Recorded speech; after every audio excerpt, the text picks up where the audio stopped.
بسم اللہ الرحمن الرحیم۔ السلام علیکم۔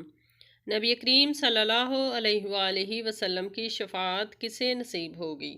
رسول اللہ صلی اللہ علیہ وآلہ وسلم نے فرمایا کہ ہر نبی کی ایک مقبول دعا ہوتی ہے، یعنی کہ ہر نبی کو اختیار ہوتا ہے کہ وہ اپنی ایک دعا مانگے اور اس کی اسی ٹائم قبول کر لی جاتی ہے، اور ہر نبی نے وہ دعا جلدی یعنی کہ دنیا میں ہی مانگ لی، اور میں نے اپنی دعا کو امت کے حق میں شفاعت کے لیے چھپا کر رکھا ہوا ہے۔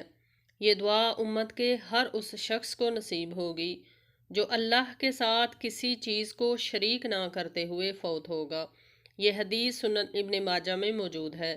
اللہ تعالیٰ سے دعا ہے کہ اللہ تعالیٰ ہمیں شرک جیسی لعنت سے محفوظ فرمائے، اور اللہ تعالیٰ مجھے اور آپ سب کو اپنے نبی کی شفاعت کا حقدار بنائے۔ آمین یا رب العالمین۔